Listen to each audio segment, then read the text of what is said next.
Hola, buenos días.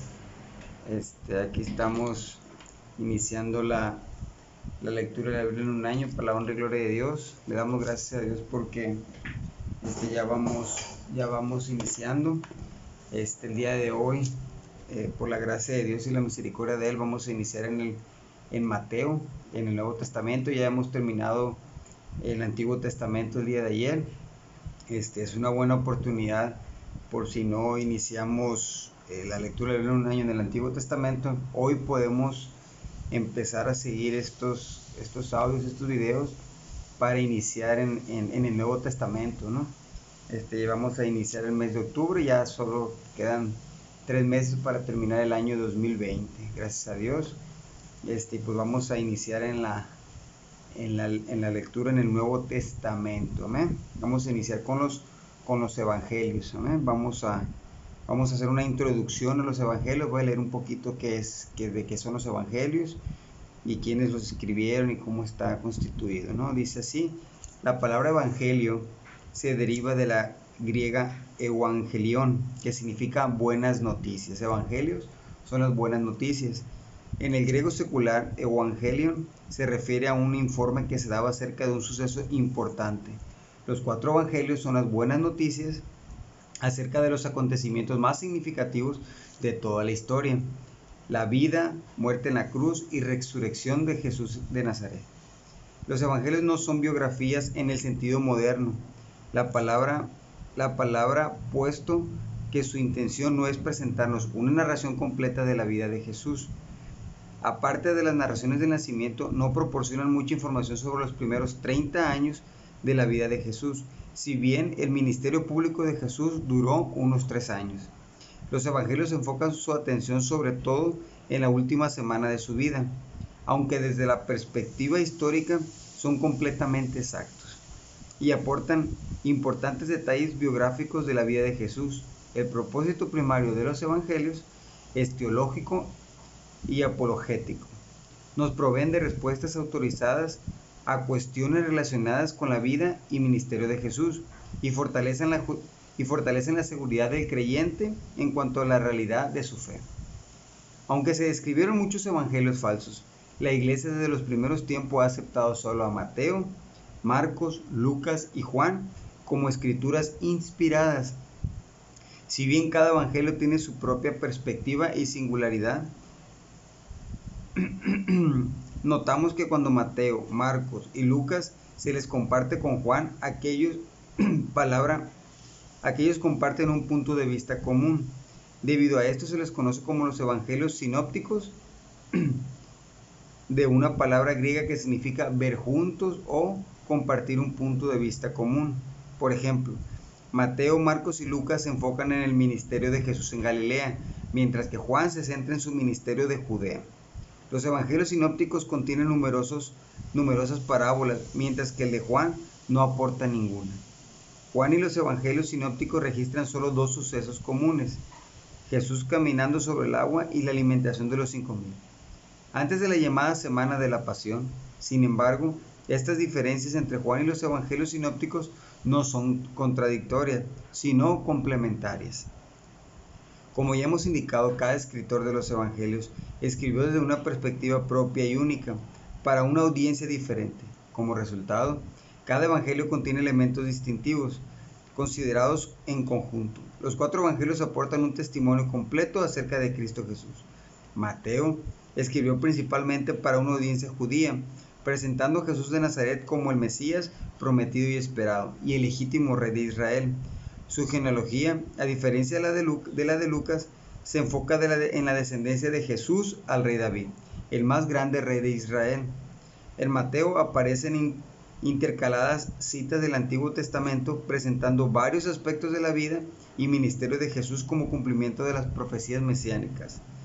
Solo Mateo usa la expresión el reino de los cielos, evitando la frase paralela de reino de Dios, debido a las connotaciones no bíblicas que la misma tenía en el pensamiento judío del primer siglo. Así pues, Mateo escribió su evangelio para fortalecer la fe de los cristianos judíos y para proveerles de una herramienta apologética útil para la evangelización de los judíos. Marcos se dirigió a una audiencia gentil, especialmente romana. Marcos es el evangelio de la acción, el uso frecuente de expresiones como inmediatamente y entonces. Le da a la narración movimiento y dinamismo. Jesús aparece en Marcos como el siervo, que vino a sufrir por los pecados de muchos. El paso dinámico de la narración de Marcos apelaría especialmente a los romanos, que se caracterizaban por la acción y el sentido práctico. Lucas tenía en mente una audiencia gentil más amplia, como un griego culto. Lucas escribió usando el estilo griego más cultivado y literario de los escritores del Nuevo Testamento. Era un investigador diligente y un historiador cuidadoso. Lucas nos presenta a Cristo como el Hijo del Hombre, un título que aparece 26 veces. La respuesta a las necesidades y esperanzas de la raza humana, quien vino a buscar y a salvar a los pecadores perdidos. Juan, el último evangelio que se escribió, hace hincapié en la deidad de Jesucristo. Juan escribió para fortalecer a los creyentes e invitar a los incrédulos a depositar su fe en Cristo. El apóstol expresó claramente en capítulo 20, versículo 31, su propósito al escribir. Pero estas se han escrito para que creáis que Jesús es el Cristo, el Hijo de Dios, y para que creyendo tengáis vida en su nombre. En conjunto, los 4 evangelios nos ofrecen un retrato completo del Dios hombre, Jesús de Nazaret. En él aparecen entretejidas la perfecta humanidad y deidad, haciendo así que pudiera ser el único sacrificio adecuado por los pecados de todo el mundo y el Señor por derecho propio de los que creen. Bien, ahora esa era una pequeña introducción a los 4 evangelios, ¿no? Y ahora sí vamos a iniciar con el capítulo 1 de Mateo. Pero antes de empezar a leer, para la honra y gloria de Dios, vamos a elevar una oración al Señor para que sea Él el que nos ayude, nos bendiga, nos proteja, nos dirija por el camino del bien. Amén. Y que sea Él el que siempre está acompañándonos en este hermoso y bendito camino. Vamos a orar al Señor. Bendito Padre, te damos gracias en esta hora, oh mi Rey, porque tú eres bueno, poderoso, misericordioso. Gracias por la paz y tranquilidad que traes a todas nuestras vidas. Gracias por librarnos de todas las enfermedades, Padre mío. Gracias por tus bendiciones, gracias por tu protección. Gracias por tus cuidados, Padre Santo. Tú eres el que vive y reina para siempre. Ayuda y bendice a todos nuestros seres queridos, Padre mío, nuestros familiares, compañeros, amigos, vecinos, Padre mío. Denos de tu sabiduría e inteligencia, Señor, para llevar a cabo esta lectura, Padre Santo. Guíanos siempre por el camino del bien, Padre mío. Te lo pido y te lo ruego todo en el nombre de Jesús de Nazaret. Amén y amén. Gloria a Dios. Bien, pues aquí iniciamos en Mateo capítulo 1, genealogía de Jesucristo. Libro de la genealogía de Jesucristo, hijo de David, hijo de Abraham. Abraham engendró a Isaac, Isaac a Jacob, y Jacob a Judá y a sus hermanos. Judá engendró de Tamar a Fares y a Zara, Fares a Esrom y Esrom a Aram. Aram engendró a Aminadab a Naasón y Naasón a Salmón. Salmón engendró de Rahab a Boz, Boz engendró de Ruth a Obed y Obed a Isaí. Isaí engendró al rey David y el rey David engendró a Salomón, de la que fue mujer de Urías. Salomón engendró a Roboam, Roboam a Abías y Abías a Asa. Asa engendró a Josafat, Josafat a Joram y Joram a Usías. Usías engendró a Jotam, Jotam a Acaz y Acaz a Ezequías. Ezequías engendró a Manasés, Manasés a Amón y Amón a Josías. Josías engendró a Jeconías y a sus hermanos en el tiempo de la deportación a Babilonia. Después de la deportación a Babilonia, Jeconías engendró a Salatiel y Salatiel a Zorobabel. Zorobabel engendró a Abiud a Eliakim y Eliakim a Azor. Azor engendró a Sadoc, Sadoc a Akim y Akim a Eliud. Eliud engendró a Eleazar, Eleazar a Matán, Matán a Jacob. Y Jacob engendró a José, marido de María, de la cual nació Jesús, llamado el Cristo. De manera que todas las generaciones, desde Abraham hasta David, son 14. Desde David hasta la deportación de Babilonia, son 14. Y desde la deportación de Babilonia hasta Cristo, son 14. Nacimiento de Jesucristo. El nacimiento de Jesucristo fue así. Estando desposada María, su madre, con José, antes que se juntasen, se halló que había concebido del Espíritu Santo. José, su marido, como era justo y no quería infamarla, quiso dejarla secretamente. ¿Por qué quiso dejarla? Porque como no se habían casado, como no habían estado juntos, María era embarazada, y como estaba embarazada, José dijo, ¿sabes qué? Vale más dejarla secretamente, porque si no puede haber problemas con María, ¿no? Y pensando él en esto, he aquí el ángel del Señor le apareció en sueños y le dijo, José, hijo de David, no temas recibir a María, tu mujer, porque lo que en ella es engendrado del Espíritu Santo es, y dará a luz un hijo y llamará su nombre Jesús, porque él salvará a su pueblo de sus pecados. Todo esto aconteció para que se cumpliese lo dicho por el Señor por medio del profeta cuando dijo, he aquí una virgen concebirá y dará a luz un hijo, y llamará su nombre Manuel, que traducido es Dios con nosotros. Y despertando José del sueño, hizo como el ángel del Señor le había mandado, y recibió a su mujer, pero no la conoció hasta que dio a luz a su hijo primogénito y le puso por su nombre Jesús. O sea que no tuvieron relaciones hasta que María pues tuvo a Jesús, ¿no? Sí tenía miedo José de estar con ella porque al principio, antes de que se le apareciera el ángel, porque decía, pues salió embarazada, muy probablemente dudaba, ¿no? Pero por eso se le apareció el ángel y le dijo, ¿sabes qué? No te preocupes, ella no te engañó, ella no estuvo con otro hombre, sino que del Espíritu Santo es ese hijo. Amén. Capítulo 2, la visita de los magos. Cuando Jesús nació en Belén de Judea, en día del rey Herodes, vinieron del oriente a Jerusalén unos magos, diciendo, ¿dónde está el rey de los judíos que ha nacido? Porque a su estrella hemos visto en el oriente y venimos a adorarle. Oyendo esto, el rey Herodes se turbó y todo Jerusalén con él. Y convocados todos los principales sacerdotes y los escribas del pueblo, les preguntó dónde debía de nacer el Cristo.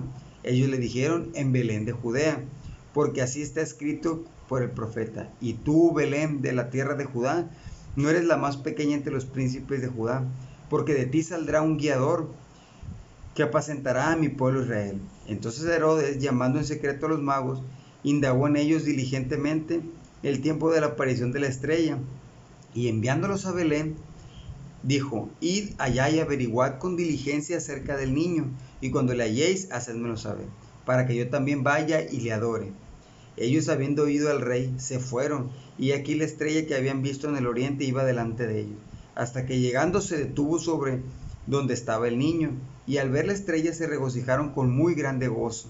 Y al entrar en la casa vieron al niño con su madre María, y postrándose lo adoraron, y abrieron sus tesoros, le ofrecieron presentes, oro, incienso y mirra. Pero siendo avisados por revelación en sueños que no volviesen a Herodes, regresaron a su tierra por otro camino. Matanza de los niños. Después que partieron ellos, he aquí un ángel del Señor apareció en sueños a José y dijo, levántate y toma al niño y a su madre y huye a Egipto, y permanece allá hasta que yo te diga, porque acontecerá que Herodes buscará al niño para matarlo. ¿Se acuerdan que Herodes le dijo a los magos, sabes que ve y díganme dónde está para que yo también vaya y lo adore? Pero no, era una trampa, era para que fuera y lo matara. Y él despertando tomó de noche al niño y a su madre y se fue a Egipto, y estuvo allá hasta la muerte de Herodes, para que se cumpliese lo que dijo el Señor por medio del profeta cuando dijo, de Egipto llamé a mi hijo. Aquí se empiezan a cumplir muchas profecías del Antiguo Testamento que ya hemos leído. Entonces Herodes, cuando se vio burlado por los magos, se enojó mucho y mandó matar a todos los niños menores de 2 años que había en Belén y en todos sus alrededores, conforme al tiempo que había inquirido de los magos. Entonces se cumplió lo que fue dicho por el profeta Jeremías cuando dijo, voz fue oída en Ramá, grande lamentación, lloro y gemido, Raquel que llora a sus hijos y no quiso ser consolada porque perecieron. Pero después de muerto Herodes, he aquí un ángel del Señor apareció en sueños a José en Egipto, diciendo, levántate, toma al niño y a su madre y vete a tierra de Israel, porque han muerto los que procuraban la muerte del niño. Entonces él se levantó y tomó al niño y a su madre y vino a tierra de Israel. Pero oyendo que Arquelao reinaba en Judea, en lugar de Herodes su padre, tuvo temor de ir allá. Pero avisado por revelación en sueños, se fue a la región de Galilea, y vino y habitó en la ciudad que se llama Nazaret, para que se cumpliese lo que fue dicho por los profetas, que habría de ser llamado Nazaret. Predicación de Juan el Bautista, capítulo 3. En aquellos días vino Juan el Bautista, predicando en el desierto de Judea, y diciendo, arrepentíos porque el reino de los cielos se ha acercado, pues este es aquel de quien habló el profeta Isaías cuando dijo, voz del que clama en el desierto, preparad el camino del Señor, enderezad sus sendas. Y Juan estaba vestido de pelo de camello, y tenía un cinto de cuero alrededor de sus lomos, y su comida era langostas y miel silvestre, y salía a él Jerusalén y toda Judea, y toda la provincia de alrededor de Jordán, y eran bautizados por él en el Jordán, confesando sus pecados. Al ver él que muchos de los fariseos y de los saduceos venían a su bautismo, les decía: generación de víboras, ¿quién os enseñó a huir de la ira venidera? Haced pues frutos dignos de arrepentimiento, y no penséis a decir dentro de vosotros mismos: a Abraham tenemos por padre, porque yo os digo que Dios puede levantar hijos a Abraham aún de estas piedras. Y ya también el hacha está puesta a la raíz de los árboles. Por tanto, todo árbol que no dé buen fruto es cortado y echado en el fuego. Yo a la verdad os bautizo en agua para arrepentimiento, pero el que viene tras mí, cuyo calzado yo no soy digno de llevar, es más poderoso que yo. Él os bautizará en Espíritu Santo y fuego. Su aventador está en su mano, y limpiará su era, y recogerá su trigo en el granero, y quemará la paja, en fuego que nunca se apagará. O sea, está hablando aquí del infierno. Aquel que no tenga fruto, dice que el hacha ya está puesta en el árbol. Es como cuando el árbol no da fruto, pues mejor lo cortan, ¿verdad? Y aquí va a ser cortado y va a ser echado en el fuego. Ay, Señor. El bautismo de Jesús. Entonces Jesús vino de Galilea a Juan al Jordán para ser bautizado por él. Mas Juan se le oponía, diciendo: yo necesito ser bautizado por ti,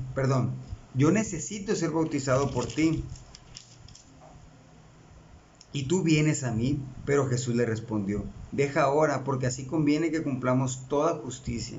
Entonces le dejó, y Jesús, después que fue bautizado, subió luego del agua, y aquí que los cielos le fueron abiertos, y vio al Espíritu de Dios que descendía como paloma y venía sobre él. Hubo una voz de los cielos que decía: este es mi Hijo amado, en quien tengo complacencia.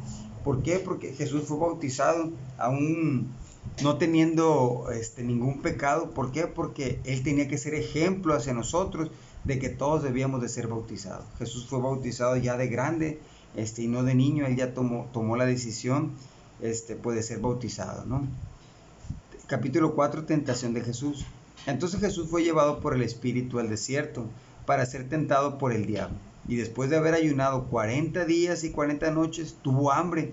Y vino a él el tentador y le dijo: si eres hijo de Dios, di que estas piedras se conviertan en pan. Él respondió y dijo: escrito está, no solo de pan vivirá el hombre, sino de toda palabra que sale de la boca de Dios. Entonces el diablo le llevó a la santa ciudad y le puso sobre el pináculo del templo y le dijo: si eres el Hijo de Dios, échate abajo, porque escrito está: a sus ángeles mandará cerca de ti, en sus manos te sostendrán, para que no tropieces con tu pie en piedra. Aquí el diablo estaba citando la Biblia, porque también el diablo se la conoce, y le decía: a ver, tírate, y le decía, toman esto, dice la palabra de Dios que tus ángeles te van a salvar. Jesús le dijo: escrito está también, no tentarás al Señor tu Dios. Otra vez le llevó el diablo a un monte muy alto y le mostró los reinos de todo el mundo y la gloria de él. Le dijo: todo está escrito, si postrado me adorares. Entonces Jesús le dijo, y le dijo: todo esto te daré si postrado me adorares. Entonces Jesús le dijo: vete, Satanás, porque Cristo está: al Señor tu Dios adorarás y a él solo servirás. Entonces el diablo le dejó, y aquí vinieron ángeles y le servía. O sea, aún el diablo le obedece a Jesús. Le dijo: ¿sabes qué? Vete. Y se fue el diablo, ¿no? Jesús principia su ministerio. Cuando Jesús oyó que Juan estaba preso, volvió a Galilea, y dejando Nazaret vino y habitó en Capernaum, ciudad marítima, en la región de Zabulón y de Neftalí, para que se cumpliese lo dicho por el profeta Isaías, cuando dijo: tierra de Zabulón y tierra de Neftalí, camino del mar al otro lado del Jordán, Galilea de los gentiles. El pueblo asentado en tinieblas vio gran luz, y a los asentados en región de sombra de muerte, luz le resplandeció. Desde entonces comenzó Jesús a predicar y a decir: arrepentíos, porque el reino de los cielos se ha acercado. Fíjense, esta palabra está muy interesante, porque los evangelios y a lo que vino Jesús a pedirte a ti y a mí, a todos: arrepentidos, arrepiéntete. Andando Jesús junto al mar, vio a dos hermanos, Simón llamado Pedro y Andrés su hermano, que echaban la red en el mar porque eran pescadores. Y les dijo, venid en pos de mí, y os haré pescadores de hombres. Ellos entonces, dejando al instante las redes, le siguieron. Pasando de allí había otros dos hermanos, Jacob, hijo de Zebedeo, y Juan su hermano, en la barca con Zebedeo su padre, que remendaban sus redes. Y los llamó, y ellos, dejando al instante la barca de su padre, le siguieron. Fíjense, al instante dejaban lo que estaban haciendo y iban y seguían a Jesús. Y recorrió Jesús toda Galilea, enseñando en las sinagogas de ellos y predicando el evangelio del reino, y sanando toda enfermedad y toda dolencia en el pueblo. Y se difundió su fama por toda Siria, y le trajeron todos los que tenían dolencias, los afligidos por diversas enfermedades y tormentos, los endemoniados, lunáticos y paralíticos, y los sanó. Y le siguió mucha gente de Galilea, de Decápolis, de Jerusalén, de Judea y del otro lado del Jordán. Gloria a Dios. Bien, hasta aquí le vamos a dejar el día de hoy. Terminamos el capítulo 4 y hemos iniciado cómo Jesús empieza su ministerio, su hermoso ministerio en el Evangelio de arrepentidos. Arrepiéntete y conviértete en el nombre de Jesús. Bien, pues mi deseo es que Dios te bendiga y Dios te guarde. Recuerda que Cristo te ama y yo también. Sigue leyendo la palabra de Dios. Hay que seguir orando, el único que vive y reina para siempre. ¿Por qué? Porque Él es el único que nos puede ayudar, nos puede sanar, nos puede librar de toda enfermedad. Amén. Dios te bendiga y Dios te proteja.